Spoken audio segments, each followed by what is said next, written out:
Namaste everyone, how are you all? I'm Harshprabha, a certified yoga instructor. I'm here to share with you how I lost a kilo in a week. Let's start with a quick music. So when I started with all of this, my weight was 65.5 and when I checked it next week, it was 64.2. So I'll be sharing some very useful knowledge like Shah Rukh Khan with you all. So give me your ears. Earlier in the breakfast, I used to eat parathas all the time, though they were whole wheat parathas, and I used to stuff them with paneer and with gobi, which is cauliflower.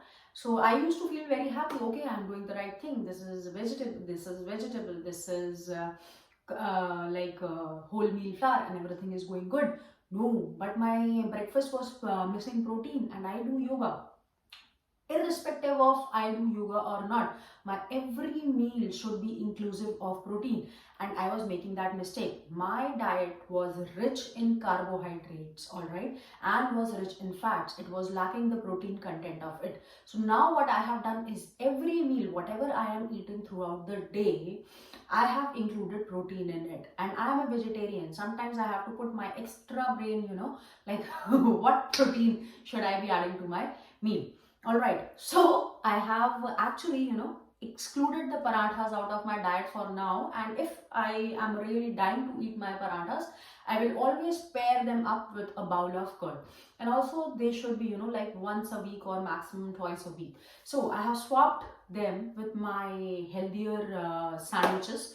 Those sandwiches are made from paneer, or you can make them with cheese as well, and I add some curd to make them soft, and I add veggies to it for some fiber and also to make me feel full. So it's a wholesome meal. I feel very nice, light and amazing after eating my sandwich. And sometimes I eat sprouts, moong dal sprouts, or a bowl of chana, like kabuli chana salad, which has everything, and to these salads I add soaked peanuts and sometimes almonds and soaked raisins, squeeze of lemon. It becomes super tasty, and it's very filling. And if sometimes I don't feel very full, then maybe after an hour or two I just eat one sandwich, which is super healthy.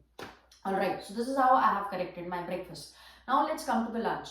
So I was eating my rice a lot. Like I used to eat pulao a lot. All right, and I am not complaining anything about the pulao. My son loves rice. Earlier I used to not make rice that much, but since my 3-year-old kid loves rice so much, I make rice every day, because he eats it nicely, and that gives me that satisfaction that my kid is eating a healthy meal. For me, it is not enough. Now, when I'm making that rice, I make it with soya bean. And I tested it on Yune, if Yune will like it or not. And the good thing is, Yune also enjoys it. My 3-year-old kid also enjoys it.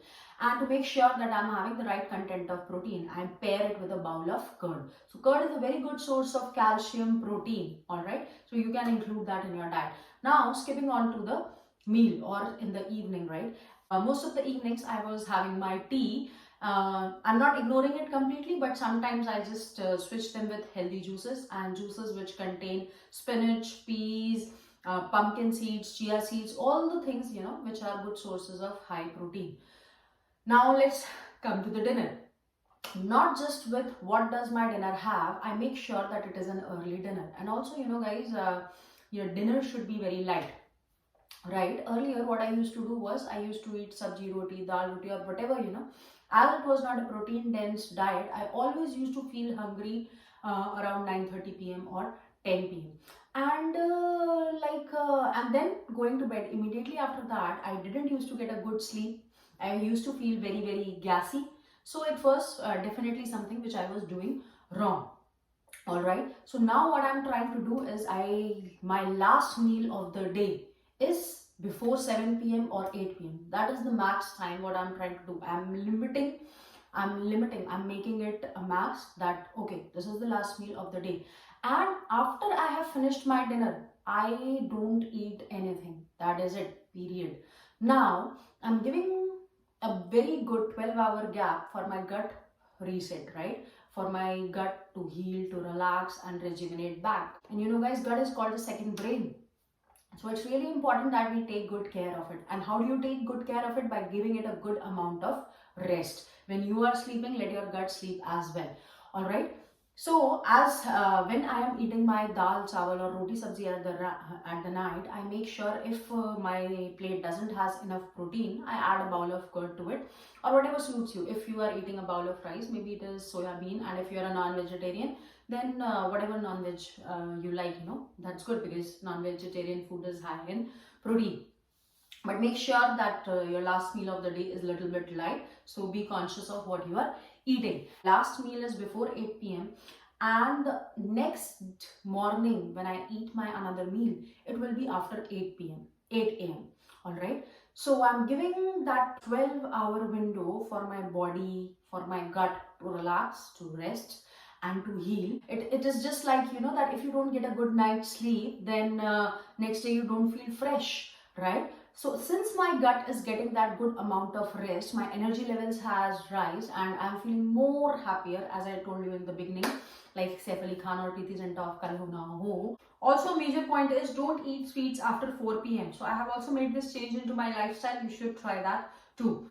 Also guys, earlier like I had that fear in my mind that is there anything that I'm doing wrong? Do I have that security that I will live a disease free life?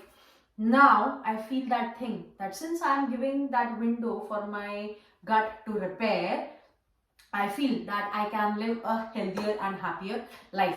So make these changes to your lifestyle and your diet. I can guarantee you that you will feel a shift in your energy, and you will feel happier and healthier. And just try this out. Thank you so much for watching this video. Have a fabulous rest of the day.